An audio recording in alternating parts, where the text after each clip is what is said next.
আচ্ছা, এইখানে হচ্ছে আমরা ব্যাকগ্রাউন্ড রিমুভের মানে কি বলে, ব্যাকগ্রাউন্ড রিমুভ করে একটা পিকচার আপলোড করব এখানে। ওকে, আচ্ছা, তো এই জন্য আমরা করব কি, এটাকে রিমুভ করে দিচ্ছি, এটা আমরা রাখবো না, এটা এখন আপাতত ফুল ব্ল্যাঙ্ক। ওকে ফাইন, আমরা চুজ ইমেজে যাচ্ছি।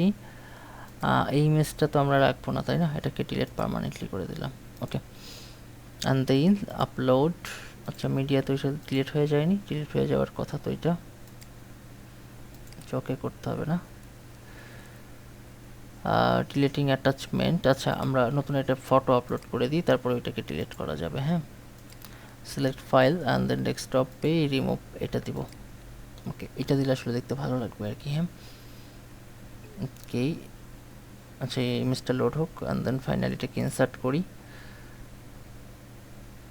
ওকে, এই যে ইনসার্ট করলে দেখেন এই যে ব্যাকগ্রাউন্ডের যে একটা হচ্ছে শেডিং, সেই শেডিংটা দেখা যাচ্ছে, তাই না? এই দেখেন এখানে শেডিং, তো এই শেডিংটা আসলে ভালো লাগছে। এটা রাখার জন্য মূলত আসলে আমি ব্যাকগ্রাউন্ড রিমুভ করে ফটোটা আপলোড করলাম। হ্যাঁ, এ থেকে আপডেট করলাম। আর এখানে একটা জিনিস, সেটা হচ্ছে মিডিয়া থেকে আমরা একটা কাজ করব এখন একটু। মিডিয়া লাইব্রেরিতে গেলাম, যাওয়ার পরে আসলে যে ইমেজটা আমাদের প্রয়োজন নাই সেটা তো আসলে আমরা রাখার প্রয়োজন মনে করছি না, তাই না?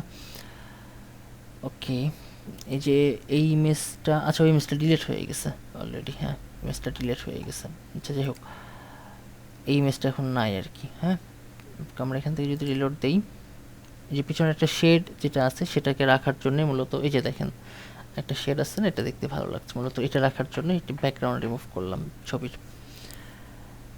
ওকে, নেক্সট ভিডিওতে তাহলে অন্য কোনো টপিক নিয়ে আলোচনা করব। সেই পর্যন্ত সবাই কি ভালো থাকবেন, আল্লাহ হাফেজ।